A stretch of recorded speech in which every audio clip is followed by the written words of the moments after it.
Today, I'm watching The Twilight Zone, Season 1, Episode 22. The previous episode was about this mirror image doppelganger concept and this girl at the bus depot. I really enjoyed the previous episode. We know this episode is about this suburban summer porch setting, that these monsters, these neighbors, are some kind of nightmare, something like that.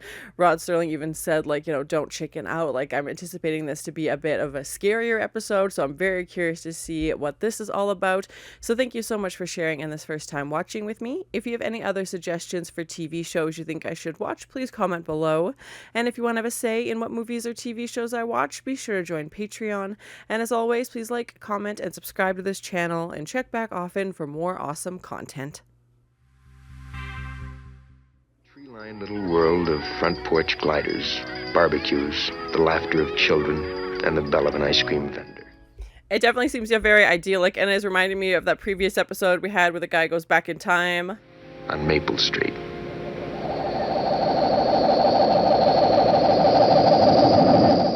Aliens? Are we doing UFOs? What's this? Oh my. Maple Street. In the last calm and reflective moment before the monsters came. It's so spooky. And yeah, and cutting back to that opening shot we had.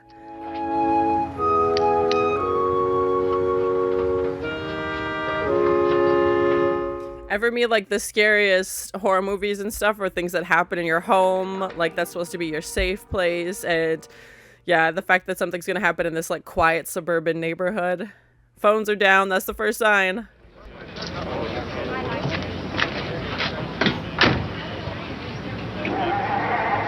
And the car is not working. And I've definitely noticed in the past few episodes, other than the previous one with the doppelganger, but the casts are getting bigger and bigger, and I'm still really enjoying it. It's just interesting to see how the episodes are changing as the season goes on. Well, I guess they're not going anywhere. Mr. Brand, you better not. Why not? They don't want you to. The elusive they. Okay, interesting. Who are them? Whoever was in that thing that came by overhead. What? Whoever was in the thing that came over. I don't... Definitely feeling, aliens. They don't want you to go. From outer space yet. Sally, you better take him upstairs, put him to bed. He's been reading too many comic books or seeing too many movies or something. And again, we've seen it. The one person that's usually right is the one nobody listens to. Nobody believes them. Sort of stuff it can do. You go ahead, Steve. You and Charlie go into town, see if that isn't what's causing it all.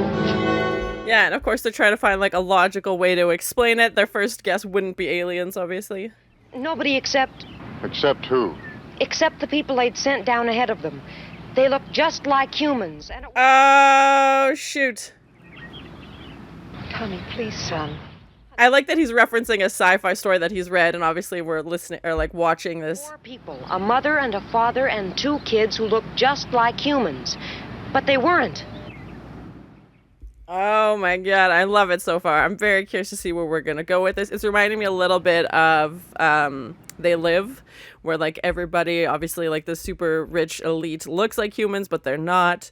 I'm very curious. Well, I guess what we need to do is run a check of the neighborhood and find out which ones of us are really human. Yeah, who's gonna volunteer for that? Wonder if Floral Street's got the same kind of deal we have. See, where's Pete Van Horn? Has he come back yet? And yeah, the paranoia, you'd start questioning your neighbors. Nothing seems to be working. Can't even get the car started. Oh, shoot. It started on its own. Well, if he's not an alien, he's definitely looking more and more suspicious. He got his car started. I feel like this is going to get real Lord of the Flies real fast. They're going to start turning on each other. He never did come out to look at that thing that flew overhead. He wasn't even interested. He always was an oddball. And the accusations begin. Yeah, they're starting to make...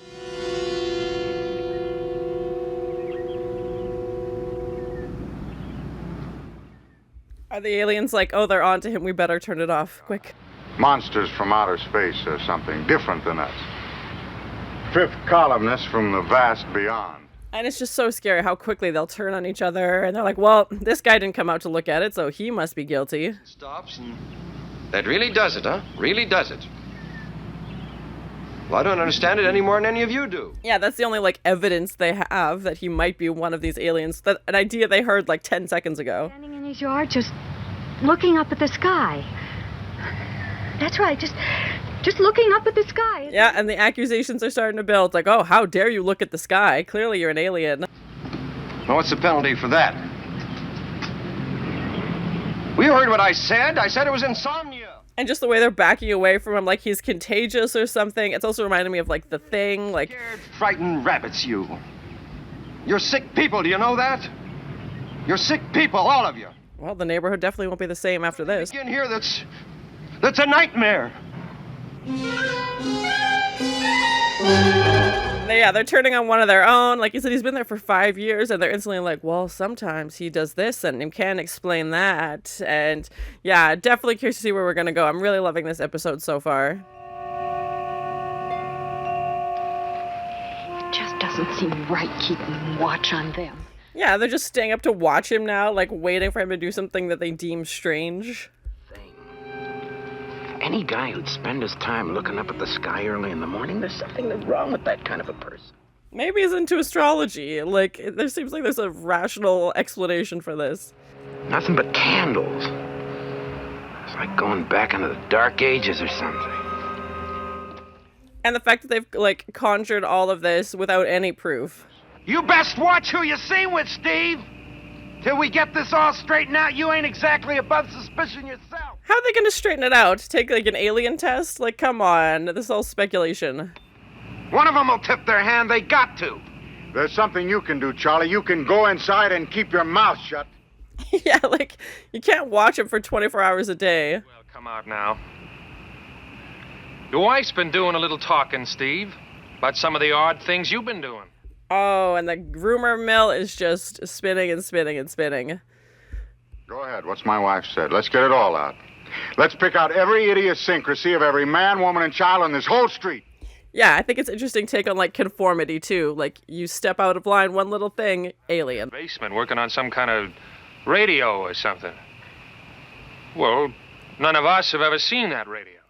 Why would they? Like, the guy likes to work with a radio. Like, suddenly he's also an alien now? Oh my god, the mob mentality is just growing and growing. You're all set to find a scapegoat. You're all desperate to point some kind of a finger at a neighbor. This is terrifying at a whole new level. Like, we haven't seen anything. The power went out. That's it. They eat each other up alive. The car starting could easily be explained. Like, a ham radio isn't that weird. And yeah, again, this is all speculation and proving that your imagination and a little dash of fear can be terrifying.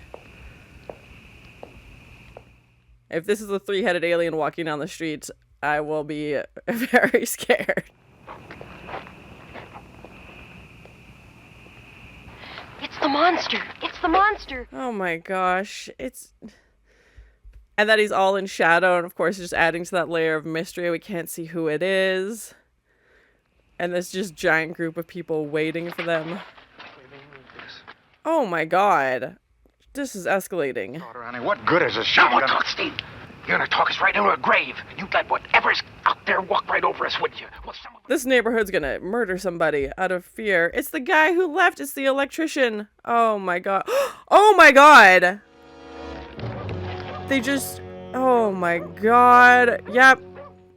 Well, now Maple Street should be called Murder Street, because good job, you're the worst.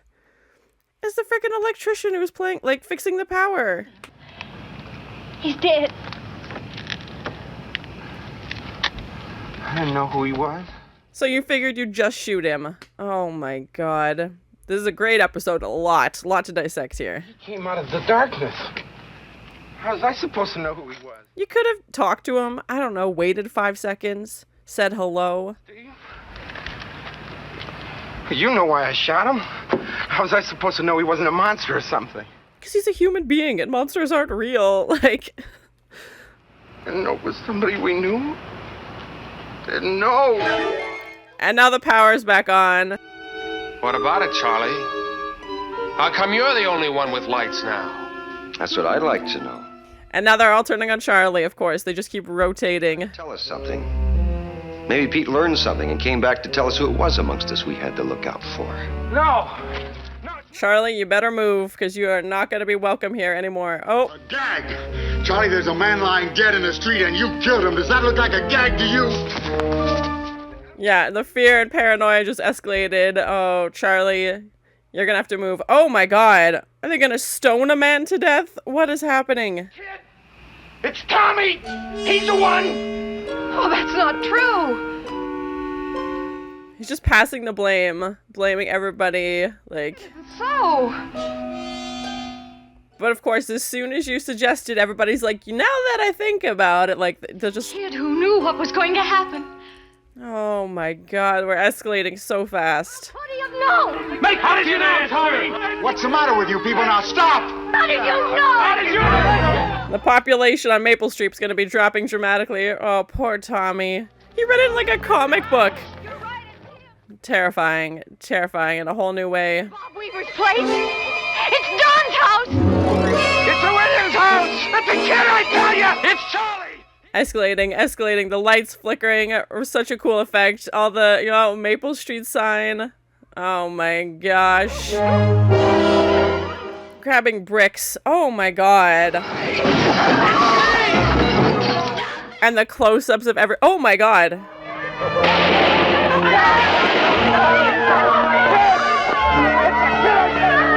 Cheese and rice. The panic, the chaos, everybody just losing their mind. Who do you trust? Oh my gosh. No one's gonna be left. And it looks like the power is out. And telephones and lawnmowers. Throw them into darkness for a few hours and then sit back and watch the pattern. Oh my god. What? It's like a simulation? They pick the most dangerous enemy they can find. And it's themselves. So true, so true, so scary. Their world is full of Maple Streets. And we'll go from one to the other and let them destroy themselves. Wow, wow, wow, wow, wow, wow! I love it. So cool. The aliens did land, and they look just like humans, and they're very smart, and just didn't even have to touch the humans. Oh my god, I love it. There are weapons that are simply thoughts, attitudes, prejudices, to be found only in the minds of men. So cool. One of my favorite episodes. Amazing. And the pity of it is that these things cannot be confined to the Twilight Zone. Big episode. So cool. So much to unpack here. Oh my gosh, this is crazy. Really well done. I really loved it. So that was my first time watching The Twilight Zone, Season 1, Episode 22. That was definitely one of my favorite episodes of the season. So well done. So many pieces you can pull from this. I feel like this could have been a 2-hour play. Like, it was a lot and so many things to dive into. I really enjoyed it. So well done. The performances, as always, were amazing. Even with the bigger cast, I don't think everybody in the neighborhood had a speaking role, but we needed that larger group to feel like that mob mentality, and also like, who's the suspect? Everybody looks guilty, and to have that reveal at the end to find out that they were in fact aliens, but not, little green men, that they look human. They've been running this experiment basically. I was like, is this like a simulation? It kind of reminded me of like the Truman Show a little bit. But to have that reveal at the end, I thought, even if they hadn't done that, if it had just been that the power went out and there was like no explanation needed, I think it also would have been a great episode. But to have that extra little piece that, yes, that was a spaceship that they saw, yes, aliens were involved, but this like evil, conspiracy that let's just let them destroy themselves. And that's exactly what happened. And it's scary because it would probably be true. And yeah, I think this is one of the scariest ones also. And even Rod Serling in the previous episode said, there's this nightmare. Don't chicken out, watch this. And scary for a wide variety of reasons. And you don't always need blood, guts, and gore to create that level of fear. And sometimes your imagination is the scariest part. And even Rod Serling's, voiceover at the end saying like they needed a scapegoat, and, that paranoia was just fueled. And even the aliens being like, all we did was, flicker the lights a few times and, turn the car on and off. And that's it. That's all it took. No no monster showed its face. I don't think the aliens even took a step off of that spaceship. They were just on the ladder with their little chart thing, whatever they were doing to mess with the mechanics of the neighborhood. And terrifying. And just as soon as you have that long shot of that guy walking back and you have that close-up of the hammer, and we saw that shot when he left as well, and I was like, why are they highlighting it? Like, is he going to turn out to be this villain, showing this hammer? And that's what we see. But of course he's walking back in shadow, and he doesn't call out to anybody. He doesn't say anything, because also, why would you? It seems a bit odd to just yell to your neighbors. Obviously, he hasn't seen everything that's progressed since he's left, and just the group of them waiting for him and Charlie shooting him. And it did a great job of captivating that sense of fear and paranoia and, mistrust, and the close-ups of the eyes. There were so many quick cuts, especially in the last, couple minutes of the episode. It was this person's face, this person, even yelling at Charlie, and then this person, and the weapons, and oh, now it's Tommy. Like, nobody is safe. Everybody is a suspect, and there was no facts. Like, yes, it was in fact aliens, but they had no proof of that. And if the aliens are just testing them and now they're going off to another street to do the exact same thing, like, terrifying. This is their world domination plan, is to just let us destroy ourselves slowly, because clearly we would. And it's sad because it's probably true, just to see how fast everybody turned on each other. And maybe if Tommy hadn't suggested that story that he read, maybe it would have gone a different way. But again, given sci-fi has been around for a while, comic books have obviously been around for a while, like, it's very possible that somebody would have made an assumption, especially because it clearly looked like a spaceship when we pulled back and saw them flying away at the end. I almost said driving away. When we saw them flying away, you could see that this would look like a spaceship. And I can't imagine what this would have been like to watch this in 1960 when it was on TV. It's still very prevalent today. And again, I think that's what makes the mark of a good show, is these timeless stories. And yes, there's obviously sci-fi elements involved, but the core story is people turning on each other for no reason or very, very little evidence. Like, the guy had a ham radio in his basement. Big deal. Like, that's not proof, and him, saying, oh, I'm not going to show you, like, you need a warrant. And, even if he had showed them the basement, I think it would have just fueled their speculation. I think at that point, people aren't looking for rationale. They're not looking for, a logical explanation. The paranoia has seeped into their brain. They're just going to question things further. They're just going to find other things to make you a suspect. And even when they're sitting outside of Les's house, what are they going to do? Watch him 24 hours a day in case he suddenly, sprouts 3 heads? Like, again, it reminded me a lot of They Live, where people look like humans but are not. And The Thing as well, that horror movie where, where's the paranoia? Who's a suspect? Again, at least in The Thing, they had some kind of test. There was no test. How are you going to test if your neighbor's suddenly an alien, right? Like, there's no logical way to, to factually and scientifically be like, okay, we have a hypothesis, you might be an alien. How do we prove this? It's just, I suspect you. I'm going to start thinking through everything that you said. And again, a commentary on conformity and, suspecting your neighbors. And to me, that's like the scariest horror movies that I've seen, is stuff that happens in home invasions, because that's supposed to be your safe place. And again, we started off the episode in this very idyllic suburban setting. It's a summer day. The kids are getting ice cream, cutting the grass, and how quickly it flips, by evening, and literally chasing each other down the street, shooting each other and with weapons, and like pure chaos. Like, I don't think anybody's making it out of there. And usually we do have somebody pass away in Twilight Zone episodes. We've seen that happen, but if the entire Maple Street population is now 0 because they don't trust anybody, or maybe there'll be one person left, and he'll go to the next street and maybe see the chaos that happened there. But yeah, and conforming, and just, well, you do one thing weird that I don't do, so I'm gonna judge it, and I'm gonna, be prejudiced towards that. And like, oh, you go outside and look at the stars. Like,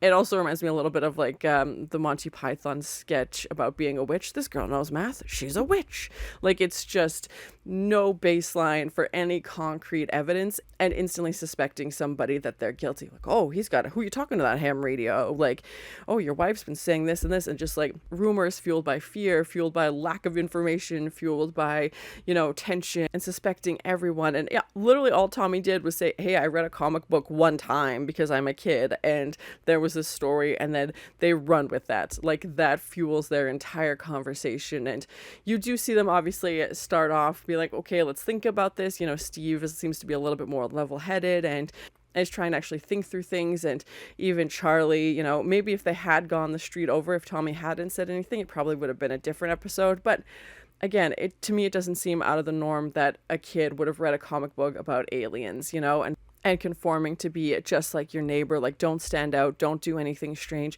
don't look at the stars, God forbid, you might be looking at an alien. Like, just be exactly like everybody else, just be a carbon copy, and do not branch out into anything that might, you know, set the neighbors off. And yeah, just to see how quickly that mob mentality turned, terrifying. A really interesting episode. I really liked it. We didn't see a ton of the aliens, but I'm glad that they had that at the end. And even their costumes, again, they do this really good job of making them look timeless, and they're not over exaggerated. They're usually in like a jumpsuit with like a diagonal zipper, and you know, even the piece that they were holding, it's not a clipboard, but that thing that they were using to control the electricity, I really like that. And we do see the ship, you know, from the outside, and even lights flickering. Like, that's such a, you know, clever but easy practical effect. And again, I know they wouldn't have CGI at this time, but you know, turning the lights on and off, starting the car, turning the car off, like, and the fact that it was only the lights coming on of people that they were suspecting, because I was like, okay, maybe there's no aliens at all. Maybe this is just a very, you know, harsh social commentary on what would really happen, and the power just genuinely went out. I thought maybe that's the direction they were going as well. And then when only one house came on at a time, I was like, okay, something else might be going on, because if the power comes back on, everybody's lights would come on. So,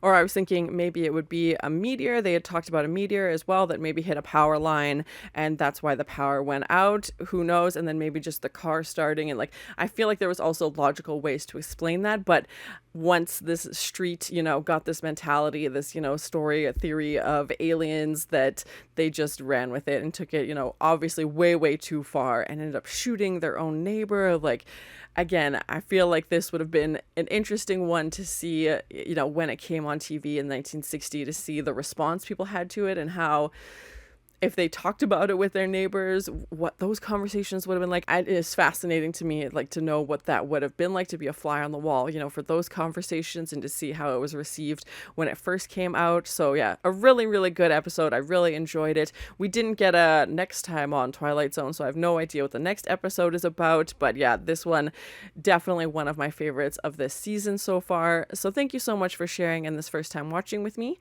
If you have any other suggestions for TV shows you think I should watch, please comment below. And as always, please like, comment, and subscribe to this channel, and check back often for more awesome content. Yeah, the fact that something's gonna happen in this like quiet suburban neighborhood. Phones are down, that's the first sign. And yeah, like the paranoia, like you'd start questioning your neighbors. Yeah, and the accusations are starting to build, like, oh, how dare you look at the sky? Clearly you're an alien. This is terrifying at a whole new level. Like, we haven't seen anything. The power went out, that's it.